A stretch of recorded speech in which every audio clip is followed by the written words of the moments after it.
Welcome to this latest podcast from Southwark Cathedral, and I am delighted to be with Michael Amherst, who is a writer published in such places as The Guardian, New Statesman, The Spectator and other magazines.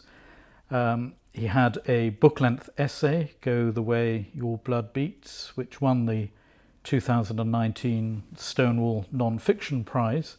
And he's also the winner of other prizes, but we're here today to talk about his first novel, The Boyhood of Cain. Michael, hello. Hello, thank you very much for having me on. Well, it's a great pleasure to have you here, and this is your first novel. Tell us how it came about. I've been writing fiction for a number of years. I particularly like short stories, but and I had worked on a novel before, which didn't go anywhere. My bad first novel, and then I started creative writing PhD, which this was a part of. And I think one of the things I wanted to explore in the PhD was this idea that fiction is maybe a better way, and sometimes the only way, to look at certain things and answer certain questions. Although I inevitably perhaps found that a PhD wasn't the perfect environment to try and make that argument, which is why I didn't finish. But it was a creative writing PhD, so there was always going to be a critical and creative element. And this novel came out of what was part of the creative element of that PhD. So this was part of a study, but you eventually gave up the PhD and carried on with the novel, which sounds the right way around, probably. Yeah, I hope so. But this idea that the novel can reveal things that other forms of truth-telling, or maybe even reality, it can express. So the novel is an important channel for you. Yes, or I think sort of literature more generally. Yeah. I don't know, when we met before, we spoke about Flannery O'Connor, who I've recently sort of become obsessed with. And I just sort of love this idea that she sort of seems to write a lot sort of attacking this sort of limited notion of facts and knowledge, and in the violent Beretta way, which is my favourite of hers. The characters are constantly sort of criticising for the fact that you want to just fit it all inside your own head and put it all inside your own head.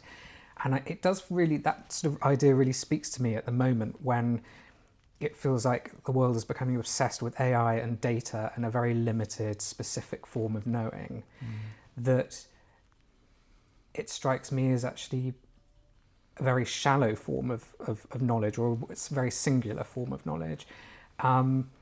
And as someone who's always been a literature student, but also at the same time, I think always kind of wanted to have the answer and wanted that sort of limited form of knowledge, I've increasingly come to see that actually the reason I love literature is because of the way it engages in so many different forms of understanding and knowledge, rather than sort of simply a fact, or that it's a meaning and it's a knowledge which includes feeling and engages the emotions, and works on so many planes and levels, I think. And I often think truth is ultimately more about formation than information. That's interesting. So there is something formative not only in the writing of the novel, but also reading it, the sort of generative role of truth, which I personally think religion is is in that project as well. But which is really interesting, because Flannery O'Connor talks about not knowing what it was she necessarily wanted to say or was writing until she'd done it. Yes. And I'm a huge fan also of J.M. Coetzee, which is perhaps obvious from the title.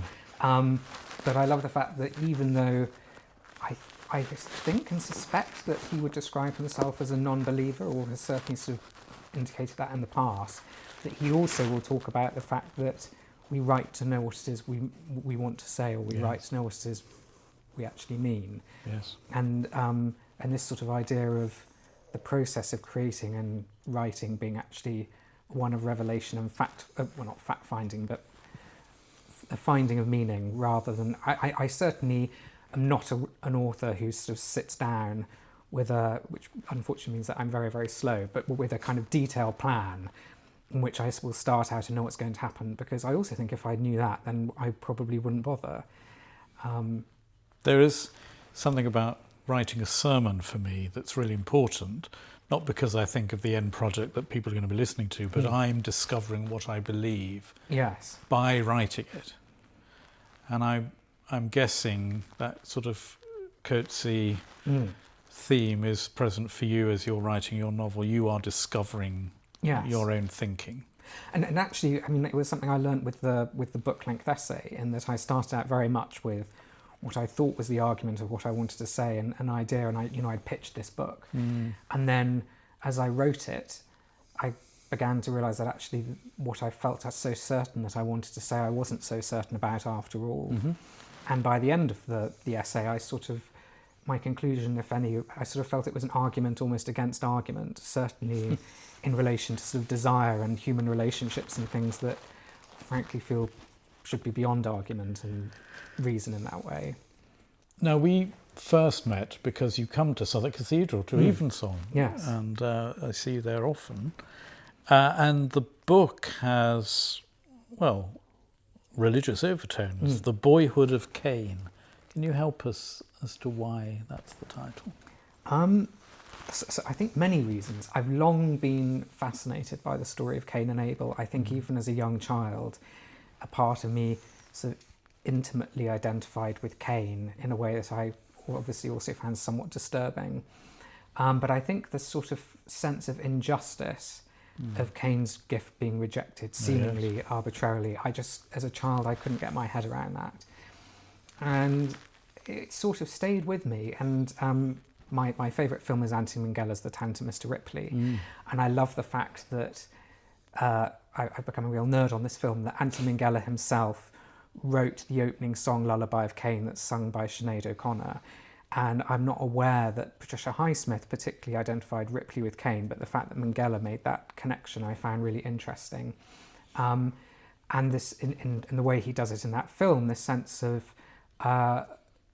sort of desiring to be somebody else, and this sort of combination of jealousy and envy, but also kind of combined with a sort of a love and a longing, a sort of wanting to be, and a sort of sense of inadequacy by comparison. So that was always there. And this is the desire you can have for somebody coupled with the jealousy you have of them. Well, I think that, yes, but also that I think in Ripley what I find so interesting is that question of, does he want to be Dickie Greenleaf or does he want Dickie Greenleaf, and whether, or is it both? But also perhaps with Cain and Abel, this sort of sense in which perhaps you want to be the other who seems to have been arbitrarily favoured over yourself, and that sort of sense of inferiority and therefore maybe longing, but also rejection and resentment that comes from that as well. The complex sibling chemistry that families can have sometimes, yes. And at one point I noted that you actually we'll come on to the story in a moment for people who haven't read the book, but you actually talk at one point, Daniel is wondering whether he's got this mark already forever on him, and that mark, of course, is a word that's often used with Cain, isn't it? The mark of Cain. Could you just tell us then, just without giving any sort of things away for those who haven't read it, but just give us a sort of outline of the story? Okay. So it follows Danny, a boy who in the very first chapters is only sort of about 7 or 8, but it sort of quickly moves up to really a year of his time at school. And his father was the headmaster of the school but has to retire due to ill health. And he goes from a sense of having been the headmaster's son and sort of privileged and special to one in which he gradually seems to find this awareness that actually maybe he doesn't really fit in or isn't made for the world in quite the way that he thought he was. And then this new boy, Philip, comes into his year at school, and he is sort of fascinated by this boy as that there's a line in which it says, in which Danny sort of thinks this is the boy he was meant to be, and this sort of feeling of inadequacy relative to another. and they're both sort of chosen for preferment by the art teacher in the school. And yes, it sort of follows on from there, this sense of why are some favoured and others not, I suppose. And loads of, I mean, I loved it, by Thank the way, you. can I just say, and just to promote your book for 1 minute, I mean, I read a couple of reviews and I noticed that, you know, the Times ends by saying, you know, a star is born. Yes, I don't know what to say about that. I mean, I'm still sort of grinning from ear to ear about that. I feel unworthy of John Self's kind review, but... Well, Faber obviously agreed, and but I really did love it. And you talked about J.M.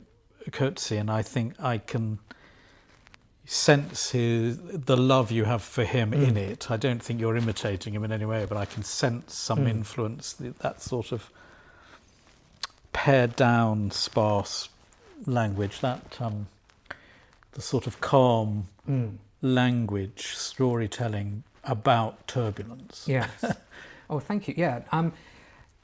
Yes, I mean, I think I've always favoured a sort of pared down prose. But what I really love about Coetzee is, well, I mean, many things, but I love the fact that he engages with really profound, deep problems in a way that feels so human, that, Yes. and you'll have this kind of constant cycling of questioning. And he was very much meant to be the sort of focus of the critical part of my PhD. And you know, one of the sort of discussions or essays of his that means the most to me is his one on confession and Dostoevsky and Rousseau and Tolstoy, I think, as well. But this idea of the underground man in Dostoevsky being this character who is constantly sort of, that when you have skepticism and no faith, there's the doubt will always creep in, demanding a further confession and a further confession. And I found that so relatable, and I feel that is something which feels is within his work as well, that this sort of this skepticism that's always seeding further doubt. And I think I also sort of hoped and imagined with Danny as a character that, you know, you might have a sort of precocious child who uses reason or tries to use reason as a means of making sense of the chaos that has sort of visited his world. But actually it might sort of save you in the immediate moment, but I'm not sure that long term it's a strategy. And yet we live in a world that seems to not only prioritize reason, but increasingly see reason as the only means of understanding anything at all. And in spite of my sort of adherence and sort of constant knee-jerk reaction to wanting to understand things and rationalize things, I find that frightening, I think. Yes, so do I. I mean, pared down language can often come across as being a bit austere, but I don't get that from your writing. I think there is a very strong pulse in it, and you're not avoiding the figurative either. There's a lovely expression of the vicar who has a face like a spoon. Hope that wasn't modelled on anybody you know, no. Michael. But I think it adds up to a very, very attractive and beguiling combination of storytelling and story, somewhat at odds with each other, because what we're dealing here is the inner life of a 12-year-old Danny. Yeah.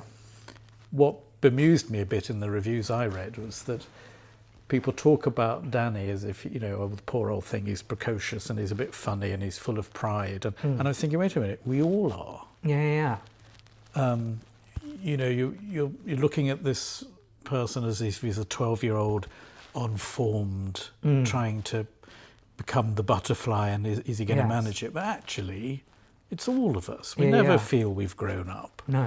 We're still full of pride and beguiling questions. Yes. And so I was, although of course it made me laugh at times, I think I was then laughing at myself ultimately. Okay. There's a lot of us in him, I think. Well, I'm pleased. I hope so. And I mean, sorry, I don't mean to keep going back to Coetzee, but one of the things I was thinking about with his essay on confession, because his sort of autobiographical trilogy, Boyhood, Youth and Summertime, was a big influence as well as his wonderful Jesus books. But But I feel there's actually something slightly disingenuous about his argument about confession, because when you then have because I feel that his autobiographical trilogy could in a way be described as his own confession of his own childhood and the awful way he treats his parents. And yet my overriding sense, particularly with Boyhood, was one of sort of sympathy and relatability to this sort of young John who treats his parents awfully, but also loves them in exactly the same way that I think most of us sort of treat the people that we love badly, and you can see him getting things wrong. So I'm very pleased that you said it, because I was very keen that in a similar sort of way Danny should be sort of frustrating and irritating, and that there would be humour in there as we laugh at what he doesn't understand or gets slightly wrong, but that I sort of hoped that his intentions and his way of being would still make sense, that we would we would understand why. I mean, as you say, he, not just he, but we might behave like that or similarly. And he is, a bit precocious and but also sickly and prideful, and there's a lot of questioning in him, isn't there? There's a lot of sort of slightly harumphing when things don't add up. Yes.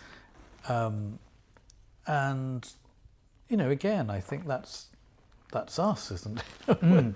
Why does life not come with subtitles? And why am I still trying to tune myself a bit better to complexity? Yes. Which is what he's sort of doing, it seems to me, with some funny results. Yes. But tell us a bit more about this, Danny, because you've written it, I've read it.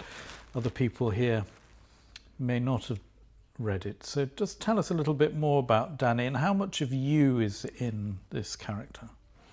I mean, that there's a fair amount in that I've certainly sort of drawn on my own childhood experiences. Although I think there are some family back home who maybe feel that it's a sort of fly-on-the-wall documentary, which I've had to disabuse them of that. I think, when we were talking about writing and discovering things, I think the setting is Tewkesbury, in a village outside Tewkesbury, which is where I grew up. And the Abbey is very much Tewkesbury Abbey, and certainly in my head. But I think even though some of the sort of experiences of childhood were also things that I remember or experienced, I mean, I can't remember my thought processes and sort of intimate feelings at the age of 12. So I feel that the bits for me that are the most successful are the ones, the sort of vignettes that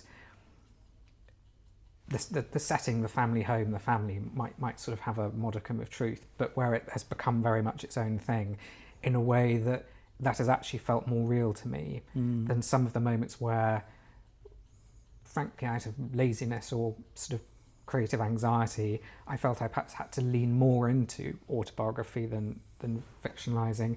And I think those, for me, are the moments that I think are weakest, actually. I think it sort of comes more alive when Danny sort of takes over, or when the story sort of takes its own path, rather than where I sort of rather anxiously I thought, what am I going to do here? Well, I'll use this.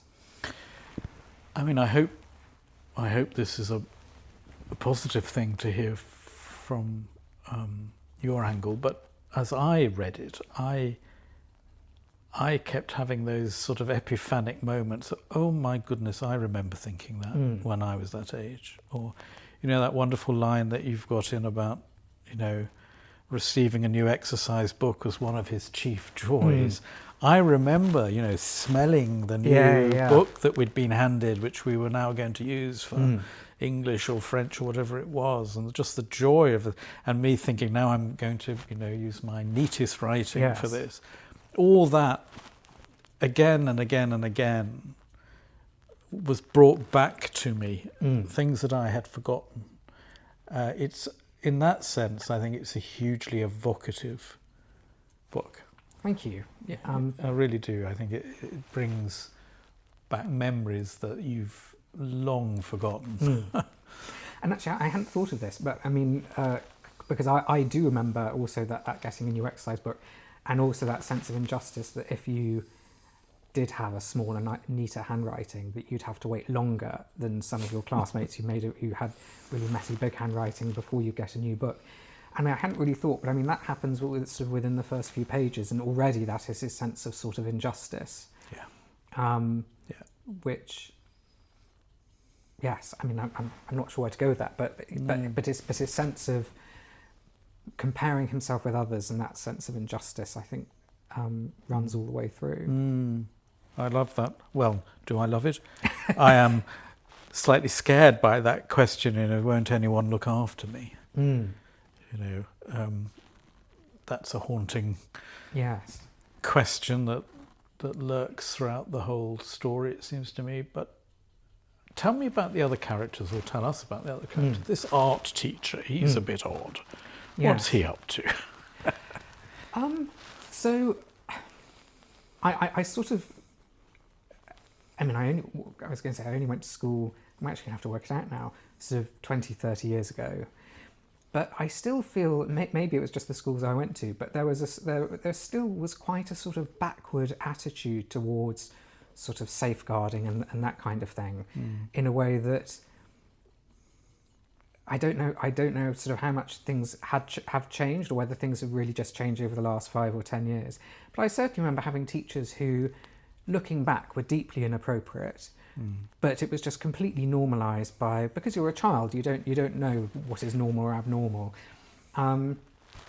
So I sort of, and also that sense, I think, as a child, where you sort of desperately want, particularly if you're disappointing your parents, which I guess at some stage everybody is, you kind of want the charismatic adult to sort of take you under their wing and sort of, I don't know quite what, sort of take you into adulthood by sort of showing you the way and things that you care about. So I sort of wanted there to be this sort of teacher, and it was only later actually that I sort of thought, well, in some ways he can be this arbitrary godlike figure who's making a choice between these two boys, like Cain and Abel. I didn't sort of, I hope I didn't dwell on that too much, but I also wanted there to be this sort of disturbing sense of wanting this validation, but actually increasingly an awareness on Danny's part that maybe the validation of this man wouldn't be an entirely positive or healthy thing to get, and yet somehow still wanting it anyway. Because one moment he's calling Danny a genius, and another is calling him a mummy's boy. Yes. And seems to be playing him off a bit with another boy that he's presumably aware is, in some sense enviable. It did seem as if he was, playing with or acting out some inner life himself with these pupils of his, which that's interesting. Didn't sound very wholesome. But I can think of teachers that were doing that. You're quite right. And tell us about this other boy that Danny encounters. And I mean, I feel in a way that the other boy, Philip, no specific other child, but a lifetime of Philip's. That is perhaps where I feel I've drawn most from my life. That sort of deep, now I feel deeply unhealthy sense of kind of, I mean, I remember not even at school, I remember at university there just being sort of people who, even now, I can think of specific examples, so I think they just seemed so content they seemed really happy with who they were. They sort of seemed to really inhabit their body. They just seemed very self-assured. And, the idea that they would be carrying on all day with this constant narrative of skeptical questions and, and, a part of me thinks maybe if I asked them, I would find that actually that they had very similar sort of thing going on. But I sort of remember both, as I say, as a child and way into adulthood, just sort of thinking, are there some people in life who just sort of coast, not even coast along, just sort of sit easy in themselves? Yes, sit easy. Which is why, because I found that William James quote at the beginning very late in the day, but it really spoke to me, this sort of idea of their two different sorts of people. You better read it for us. Oh, okay. Read that quote so people can hear it. In the religion of the once born, the world is a sort of rectilinear or one-storied affair, whose accounts are kept in one denomination, whose parts have just the values which naturally they appear to have, and of which a simple algebraic sum of pluses and minuses will give the total worth. Happiness and religious peace consist in living on the plus side of the account. In the religion of the twice-born, on the other hand, the world is a double-storied mystery. Peace cannot be reached by the simple addition of pluses and elimination of minuses from life. Natural good is not simply insufficient in amount and transient, there lurks a falsity in its very being. Yes, double-storied mystery. I love that. Well, I actually came across that reading, I think, Adam Phillips' most recent book. And I've sort of dipped into the varieties of religious experience sort of over the years, and still not read it sort of all the way through in one go. But as I say, that sort of really spoke to me. But what I also sort of find quite appealing about it is that I seem to recall from the longer chapter that William James very much identifies with the double-storied person. And I can't help sort of feeling as I read that, again, that both I and Danny would identify with what I think is an implicit superiority that actually comes through about the double-storied person. That the single-storied person, it sounds sort of terribly easy. It sounds like you were made for life and life is made for you. But it actually sounds quite sort of plain and mundane and sort of pluses and minuses and like a ledger book. So that actually the sort of more painful, more profound existence of the double story being the sort of comfort that you might take to yourself that, well, life is very difficult and painful, but it's only because I'm actually incredibly profound. I think that's I sort of yes. Oh my goodness me! I have to live with depth. Yes, exactly. Well, I think you can detect an interest in the psychotherapeutic in you and of course here it is on page 77. He is astounded that with these stories the psychologist reveals a secret life, one beneath the basic story we tell. People are just like books, full of hidden meanings that need to be unearthed by an attentive reader. Well, goodness me, I mean, that sums up my life, really. It's not only about me, but, you know, my attitude, my approach to relationships is how do you read between each other's lines? Yes. You know, and there's nothing less self-obvious than the self. And I think this is all that Danny's learning, isn't it? Yes. This sort of... I was taken by the Guardian's review that headed it up as a queer coming of age novel. Did you see it? I mean, I don't object to that reading, obviously. I wouldn't want to be prescriptive about it. No. So I think perhaps unsurprisingly, given my non-fiction book, I find personally sexuality and desire is also deeply mysterious and sort of in some ways irresolvable. I don't sense that Danny, certainly in this novel and maybe even later, is going to have a clear idea of where his desires lie necessarily.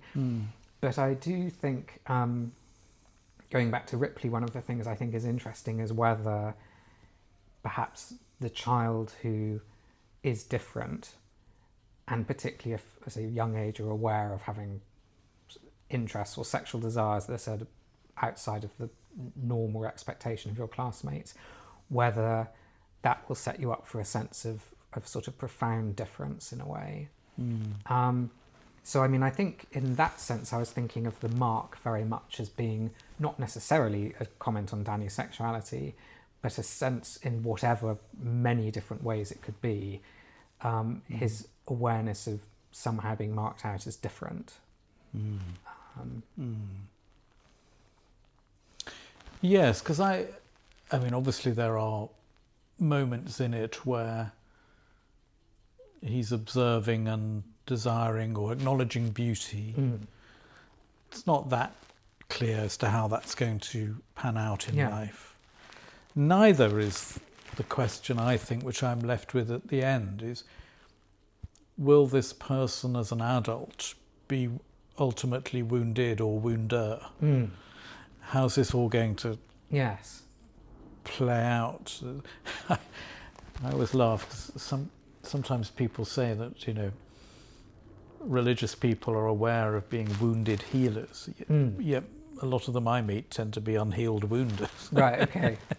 And you wonder whether such sensitivity is ultimately going to find life in some sense disillusioning, Yes, or hard, or whether there's going to be a sort of a acclimatization with that, and just sort of replicate it. yes, And that I love, that you just don't yes. know how this is going to take shape. And as I say again, I think all of us are still wondering that about ourselves, no matter how old we tend to be. Did you find yourself wanting to write another volume on him? So the original project with the PhD was for either one long novel in 3 parts or 3 shorter novels. Right. And this was the one that was the most formed first part. And now that I've finished it, I mean, I was sort of aware as I was writing it and redrafting it that it had to stand alone, because I might not want to write the other 2 bits, and also no one might want to read them either. So I felt that it had to stand alone. But I think I sort of had a sense very much of him becoming sort of even more trapped in his own head, even at an even greater remove from his body and his own sort of instinctual desires and his needs. And then perhaps a sort of eventual kind of crisis moment. Because, again, as someone who also has, and I think still unfortunately does, live a lot inside my own head, I realise that whilst it can have enormous advantages, I think it can also be impoverishing as well. And I think I sort of wanted to explore with a character who's perhaps been forced to sort of take up a space excessively inside his own head, but how that can become a prison rather than... Yes, because a lot of people who live in their head when they're younger suddenly discover their body later in life, at sometimes disastrous consequences. But there's that scenario that is plausible. I know that I was left really poised to want to know how this all might develop, and that's of course a great way to end a novel, rather than thinking there was just a natural closure and their reader, we leave it, everybody happy. I much prefer being left in that sort of position. Is there anything, as a final thought, is there anything that the whole business of writing this, having it published, getting good reviews, is there anything about this whole process that surprised you, or I don't know, made you rethink things about the whole creative enterprise and how people interpret? I think in some ways it's all surprised me, to be honest. I mean, I don't think I appreciated just how long the publishing process took, but equally also how quickly it would go as you were in it. I also naively thought, having written a sort of really quite personal essay before, that I was going to find the publication of this really easy, because it's fiction, and I hadn't put myself out there in quite the same way as with a sort of memoir essay. And I was completely wrong. The sort of week or 2 weeks before it came out, I suddenly found myself absolutely terrified by the sort of vulnerability of... I mean, it sounds stupid that I had to say, but I think I'd honestly somehow convinced myself that because it was fiction, that the vulnerability would somehow be less. And actually, I think, if anything, it was far more. But, yeah, I mean, I've been working a very, very long time at trying to finish a novel and get a novel published. And I think... there sort of came a point at one point in which I just thought, which is why this has all been so glorious, maybe this is never going to happen, but I still want to keep on writing because, as we were saying, to ask questions and make sense of things for myself. And I'm sort of pleased in a way that perhaps it has taken so long and that ended up being my mindset, because all of the rest is wonderful, but is also just a bonus. Whereas I think when I initially started out, the goal was very much for publication and I think certainly I think that some of the better things that I've written have tended to come where I might hope that there will be readers and it'll find readers who appreciate it and that it speaks to, but actually really that I just have to imagine that the only reader might be me and that I'm just trying to make sense of something. And are you engaged in something else at the moment? I have started something else. It's I was going to say it's about mysticism. That sounds too grand. It's about a family in which somebody thinks of themselves, thinks that they're a mystic, and I have a protagonist who actually, the more I write, the more I think does bear some resemblances to a much older Danny. But I'm just very intrigued as to that sense of different perspectives and why one person's mystic is another's lunatic, but equally vice versa as well. Fascinating. Well, we look forward to that. Perhaps you'll come back and tell us I'd love to, yeah. about that when it's published. But this is, for everybody out there, this is The Boyhood of Cain by Michael Amherst, published by Faber. And I just want to thank you very much for joining me today. We're living in times, it seems to me, where we need all the help we can to develop human empathy. It seems to me that this is at risk at the moment, and the novel must be one, primary way in which this can happen. It deepens our sympathies, it broadens our understanding, and it takes us into a realm of empathy where, we really need to go. And I think this novel really, really does that. And I'm hugely grateful for it, and I know many of our listeners will be when they go and buy it. So, well, thank you very much. Thank you, Michael.